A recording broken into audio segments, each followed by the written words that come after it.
Bienvenidos, bienvenidas a todos. Estamos en una nueva emisión de Rueda de Prensa Sur TV. En esta oportunidad nos acompaña el profesor investigador, miembro del Frente Universitario Socialista, el profesor Ítalo Cortés. Bienvenido, Ítalo, gracias por acompañarnos, por agradecer esta invitación. Es un placer estar contigo y conversar aquí sobre algún tema que pueda ser de interés para los televidentes. Te felicito por este programa y estamos a la orden. Bueno, gracias, Ítalo. Con Ítalo puntualmente vamos a conversar sobre el proceso injerencista internacional en nuestra América Latina, en nuestra Sudamérica. Cuéntenos, profesor, cuál ha sido el rol de los Estados Unidos históricamente en esta injerencia internacional en nuestros países soberanos. Desde que Estados Unidos se transformó en país independiente, hay tres objetivos que han caracterizado su devenir.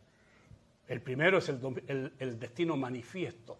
Cuando los padres fundadores de lo que se llamó Estados Unidos de Norteamérica se generaron, prácticamente su propósito esencial era dominar el mundo. Ellos lo plantean, lo dicen claramente. Quien tenga dudas, vaya a esos materiales. Ese dominio injerencista, el destino manifiesto, se plantea en cosas bien concretas. Primeramente, los Estados Unidos se expanden hacia el oeste. Ahí está la lucha contra los indios, se recuerda cuando veían la película de Vaquero. Ellos dominan todo la parte del oeste, esa es la conquista del oeste.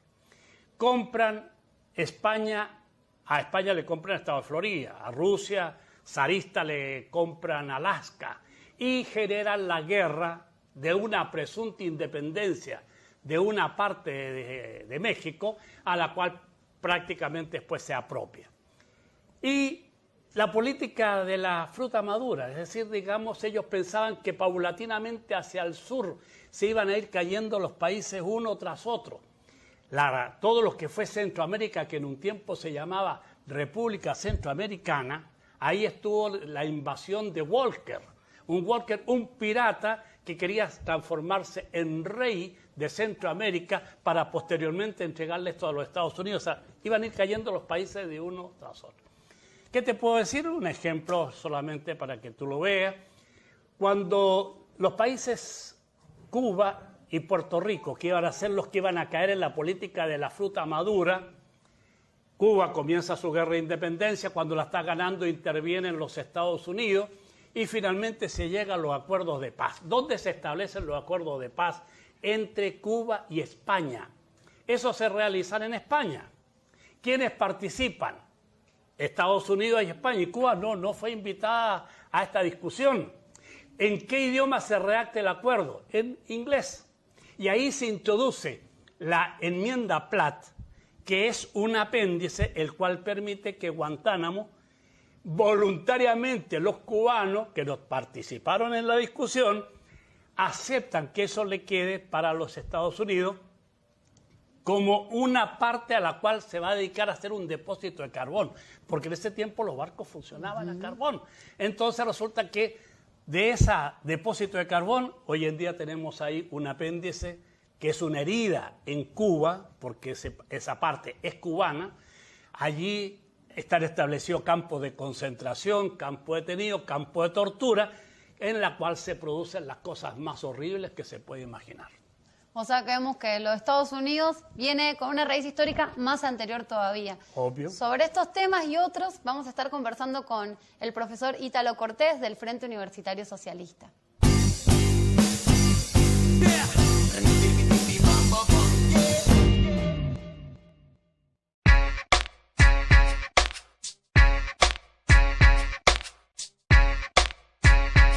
Seguimos con el profesor Ítalo Cortés. Vamos a conversar sobre la injerencia norteamericana en nuestros países libres.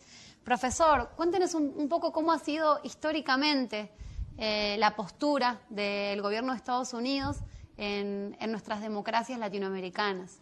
Bueno, lo divertido es que cuando tú eras pequeñita, y nuestros amigos de aquí también, tienes que recordar que aquí en América Latina, además del dominio manifiesto, la política de la fruta madura, se hablaba mucho de la doctrina Monroe. Monroe, un presidente estadounidense. Y esa decía, América para los americanos. Nosotros nos emocionábamos, hacíamos composiciones que había que escribir, hacíamos cuadros sobre eso, porque nosotros estábamos seguros de que era América, como la conocemos, para todos nosotros que también nos considerábamos americanos. El problema es que Estados Unidos nunca nos consideró a nosotros americanos. En el fondo, lo que había que traducir era América para los estadounidenses. Y eso fue la política que viene. Ahora, ¿qué ha sucedido? Todos los países latinoamericanos, sin excepción, han tenido sobre sí la actitud hegemónica e injerencista de los Estados Unidos. Te voy a contar un hecho anecdótico. Entre el año 65 y el año 75, todos los países latinoamericanos, salvo 4, estaban bajo régimen militar de derecha impuesto por los Estados Unidos. ¿Cuáles eran los 4 países que no estaban incluidos? Colombia, que estaba inmerso en una guerra civil que esperamos y nosotros hacemos fuerza para que los acuerdos de paz que se discuten en La Habana puedan tener un buen resultado. Estaba Venezuela, que el año 58 se había liberado del régimen de Marco Pérez Jiménez. Estaba también Costa Rica, que en el año 48 había estado en una guerra civil, y estaba México, que prácticamente, a decir de muchos estudiosos, estaba bajo un régimen de una dictadura institucional del PRI, Partido Revolucionario Institucional, que actualmente es el mismo presidente de ese partido. Todos los países estaban en esto y todo había sido impuesto por los Estados Unidos. Vamos a recordar algunos detalles. Tú te recuerdas de Arbenz. Los amigos que están viendo este programa tienen que ver el caso de Guatemala.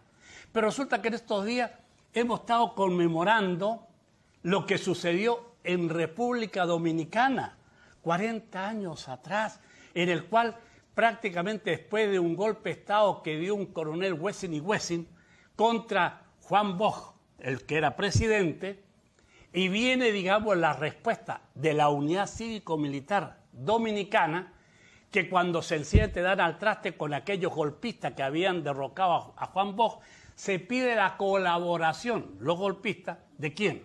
A ver si adivinan, de Estados Unidos. Y Estados Unidos mete 42.000 soldados. Y prácticamente allí fue terrible lo que ocurrió. Y un dato que se le puede dar a los amigos que a veces claman por una intervención extranjera y sueñan con una intervención extranjera, sería bueno que vieran películas, se leyeran lo que pasó en República Dominicana, porque cuando entraron los soldados estadounidenses no le preguntaron si eran partidarios de Bosch o eran partidarios de Wessing y Wessing, es decir, si eran partidarios de aquellos demócratas, los que pensaban en un pueblo progresista, etcétera, etcétera, o si estaban de acuerdo con los golpistas. Tenemos el caso que dije anteriormente de Guatemala, también el Brasil de João Goulart, la Argentina y Chile y Uruguay, que forman, digamos, un trío terrible, que es difícil diferenciarlo, porque si en algo podemos competir esos 3 países, la cantidad de detenidos, de torturados, de desaparecidos, etcétera, etcétera, algo que obviamente no es como para que nosotros nos sintamos orgullosos de esa parte histórica, que es una noche gris, oscura, terrible. Y eso ocurrió porque lamentablemente hubieron pueblos, hubieron gente que soñaban con un mundo diferente, un mundo de mayor justicia social, un mundo donde la riqueza se prodicara por todos lados, donde se atendiera mejor al excluido, pero era un mal ejemplo, realmente eso era una amenaza terrible, porque hoy día hay que hablar de amenazas y nosotros constituimos una amenaza. Venezuela, todo esto es una amenaza y eso es verdad, porque fíjate qué está ocurriendo acá. Respetamos los derechos humanos y si tú ves la televisión y haces el zapping, te pasas por varios canales, te vas a encontrar con que hay una ciudad en Estados Unidos que se llama Baltimore, no sé cómo la pronuncian, y resulta que hay gente que sale a protestar, y como sale a protestar, el presidente de los Estados Unidos, un afrodescendiente como el señor Barack Obama, ha señalado en estos días que esos son criminales, que esos son delincuentes, que nada justifica eso. Pero es el mismo presidente que hace pocos días planteaba y desgarraba vestiduras porque unos jóvenes que, no sé si como entretención o qué fue lo que hicieron, en un ministerio en Chacao, aquí en Caracas, sencillamente se le ocurrió la simpática idea de intentar quemar un jardín infantil. No, eso es una manifestación y hay que liberar a esos jóvenes, según el señor Obama, porque eso no crea ningún problema. América Latina prácticamente tiene un sentido de rechazo hacia Estados Unidos, no sobre el pueblo. El pueblo es un pueblo digno, es un pueblo hermoso, como son todos los pueblos de América, como son todos los pueblos del mundo. Es contra la gestión política, administrativa, injerencista en los Estados Unidos que prácticamente nos ha maltratado y nos está prácticamente cada día sojuzgando, salvo que aquí aparece cada, como dice Pablo Neruda, cada 100 años, dice cada 100 años los pueblos se levantan, aparece una reencarnación y así como tuvimos a Bolívar, hoy en día tuvimos a Hugo Chávez, y ellos nos han dejado un legado el cual permite que nos estemos levantando, luchando, defendiendo, y bueno, y ahí tenemos todos los beneficios sociales que están, digamos, en el tapete. Ítalo, una pregunta. Usted recién nos hablaba de la injerencia norteamericana en nuestras democracias, pero esa injerencia no sería posible sin aliados, sin socios locales. Usted bien decía, nosotros hemos visto en los sucesos de violencia vividos en Venezuela ya desde 2002, las banderas estadounidenses con la consigna SOS, ¿no? Esa consigna internacional como pidiendo auxilio. Entonces, ¿cuáles son esos actores locales que han sido tan importantes también para permitir y promover la injerencia internacional? Bueno, sería suficiente recordar la historia. En la Guerra Civil Española, el generalísimo Franco, cuando prepara el ataque contra Madrid, en los últimos bastiones republicanos, entonces Franco dice, yo pienso atacar con 5 frentes, 5 columnas, el norte, el sur, el este, el oeste.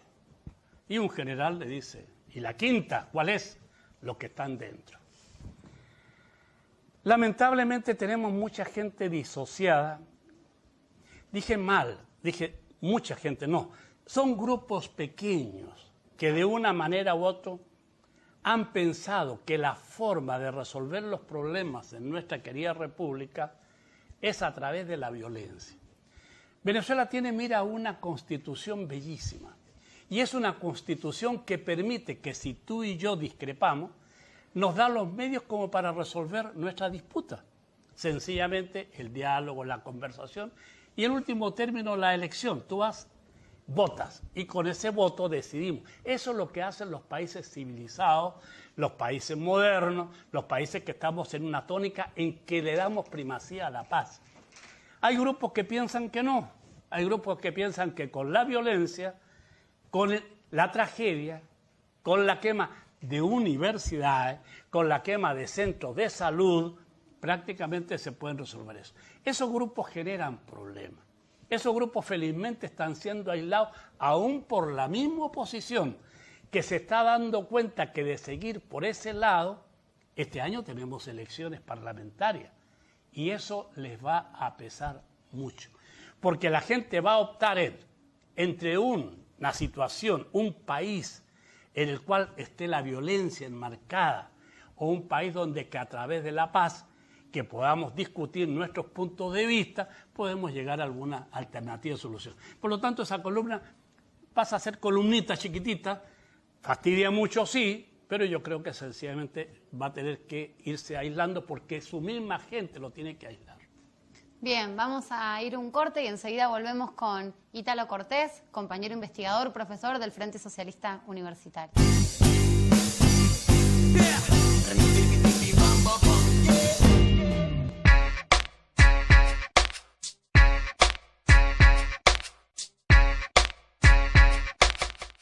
Continuamos con el profesor Ítalo Cortés. Estamos hablando de la historia norteamericana de intervencionismo en nuestros países, pero hablamos de Estados Unidos, hablamos de la oposición local, de la quinta columna, le llamó el profesor, aquí en Venezuela y en el interior de nuestros países, pero vamos a hablar de los pueblos, vamos a hablar de esas acciones, de esos nuevos discursos, de esos nuevos líderes que desde las bases populares están respondiendo a partir de la organización, de la lucha, a estos intentos de violencia extranjera. ¿Qué le pasa al pueblo de Venezuela? ¿Qué les pasa a los pueblos de nuestra América Unida en estos procesos de violencia sistemática que vivimos desde el exterior? Bueno, el comandante Hugo Chávez nos dijo claramente la cosa. Iniciar un proceso de esta índole no es una cosa fácil. Nos iba a costar, había que emplear mucho cariño, mucho calor, mucha lucha. Y eso está ocurriendo. La Venezuela del año 1958 o antes no tiene nada que ver con la Venezuela del 2015. Yo te hago una pregunta muy interesante. Para el paro petrolero del 2002-2003, en un momento dado, mi esposa me manda a comprar unos pollitos y voy a una pollera. No, hombre, no viene al caso. Y había un debate en esa pollera. Estaba discutiendo el señor que vende pollo con un parroquiano que estaba comprando. Y tú me preguntas, ¿y sobre qué estaba discutiendo este señor con el otro? Estaban discutiendo sobre unos artículos de la Constitución de la República Bolivariana de Venezuela. ¿En qué país del mundo la gente discute sobre la Constitución? Esto es una cosa que es digna. Es una cosa... Bueno, el mismo presidente Chávez cada vez decía, y el artículo 58, y todo a pescar su Constitución y a leer, fue uno de los educadores más grandes que nosotros hemos tenido. Venezuela ha cambiado. Antes tú tenías una persona que le preguntaba su opinión sobre algún tema y el miedo escénico lo llevaba a que esa persona, sí, ya, claro. Hoy en día te da una postura manifiesta sobre esto. Fíjate, hace poco a raíz del decreto del señor Obama, mira, el señor Obama es el presidente de los Estados Unidos, es el país que desde el punto de vista bélico es el más poderoso del mundo. Ellos tienen prácticamente el 54% de las armas y todos los instrumentos bélicos que hay en el mundo, es decir, es superior al otro. Consume más del 46% de la energía. Caramba, negar que Estados Unidos es una potencia, por favor, eso sería una broma de mal gusto. Y este señor insiste en que Venezuela es una amenaza. Entonces, obviamente, ¿qué le decimos nosotros? Si no fuera por la majestad del poder de ser presidente de los Estados Unidos, es algo ridículo. Yo ahí me adhiero totalmente a lo que dijo la presidenta Cristina Fernández cuando dijo la primera reacción que tuve yo fue reírme. Era ridículo. Ni Venezuela, ni Argentina, ni Brasil, ni toda la América, el resto juntos, constituimos amenaza. ¿Y qué pasa con la gente? El presidente Nicolás Maduro nos dice, tenemos que actuar, y actuar con la paz, con el diálogo, con la conversación. ¿Qué le vamos a manifestar? Vamos a manifestar que todos los venezolanos, todos los que hacemos vida en esta hermosa república, tenemos una postura. Y yo reconozco que yo fallé. Porque yo no fui el primer día, fui el segundo día. Todos los amigos del FUS nos pusimos de acuerdo y salimos. Hicimos nuestras colas, firmamos, pero todo en un ambiente de alegría. Es que el venezolano es alegre, es que aquí se producen las cosas más divertidas. Este país, mija, es un país no solamente hermoso, sino que un país que te llama la atención a cada instante que está ocurriendo. Tenemos problemas de algunas colas, que hay algunos productos que no están al alcance. Tenemos una serie de situaciones problemáticas. En la encuesta de cuáles son los países más felices del mundo, y resulta que aparece es Venezuela. Y no podemos negar, aquí estamos en un ambiente, nos reímos, echamos bromas, y vemos siempre el futuro de manera provisoria. Es decir, Venezuela va para adelante, Venezuela va hacia adelante, Venezuela no va a dar paso para atrás. Venezuela, a través de la paz, a través del diálogo, tenemos gobierno para rato. Y yo creo que vamos a hacer, y mira, en cualquier área, a mí me gusta a veces conversar con los amigos opositores y más encima, y soy fresco, reconozco que yo soy fresco. Porque le digo yo, elígeme el tema y vamos a discutir. Porque vamos a ganar, cualquier discusión la hacemos. En este país nadie se acuesta sin comer, sin cenar. En este país ocurre que se te construyen 700.000 viviendas y se le están entregando a la gente más desposeída. Busquen país, por favor, donde estas cosas ocurren. En este país la unidad cívico-militar es una realidad. Tú miras al civil y al militar que se miran a la cara y se dan un abrazo. En este país tenemos universidades por montones. En esta universidad había 300.000 personas que gozaban de la pensión para los viejitos y las viejitas, bueno, como uno también. ¿Y qué sucede? Que hoy día tenemos ya cerca de los 3 millones de personas que por supuesto ahora tienen un poder adquisitivo mayor y están irrumpiendo en el mercado y están comprando sus cosas también, que su medicina, que algunos opositores nos critican que a lo mejor no les alcanza. Es probable, pero cuando estaba la oposición y gobernaba en este país, no tenían pensiones y las que tenían eran unos salarios tan terriblemente malos que cuando estos viejitos y viejitas salían a la calle a protestar y a pedir que les subieran esas pensiones, la respuesta eran los apaleos, y si no, vean los documentales de aquella época, vayan a las hemerotecas y vean lo que sucedía. Entonces, el pueblo se ha ido organizando, el pueblo tú lo ves participando, y mañana lo vamos a ver en la marcha del 1 de mayo, donde este gobierno, por primera vez en Venezuela, ocurre que ya no te da un salario para recuperar el poder adquisitivo, sino que te lo da por encima de eso. Claro, alguien dirá, pero al poco tiempo la inflación se arropa eso, porque estamos en una lucha fuerte, estamos en una guerra fuerte. La guerra económica no es un invento de los chavistas, no es un invento de Maduro, no es un invento de las fuerzas políticas que apoyaron el proceso, es una realidad. Y sobre esto se hago solamente un colofón.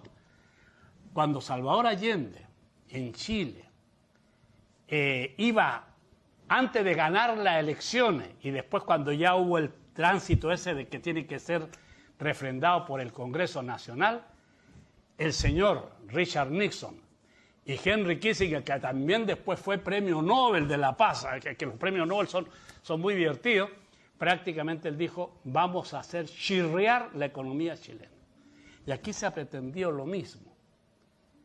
Y si tratando de chirriar la economía venezolana, el pueblo venezolano responde y dice, somos un país feliz, somos un país alegre.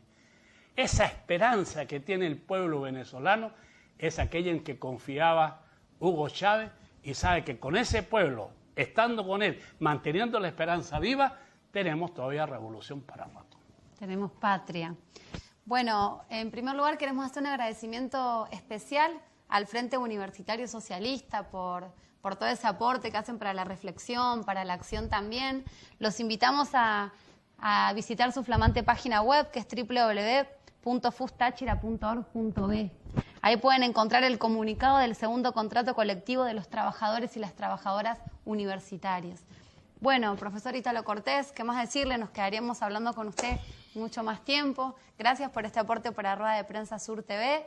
Y bueno, por aquí también como espacio de comunicación alternativa estamos siempre a la orden para seguir socializando estos debates. Recordemos que Rueda de Prensa Sur es una producción audiovisual que llega a distintos puntos de nuestra América. Entonces, bueno, este es un aporte más para esos compañeros y compañeras.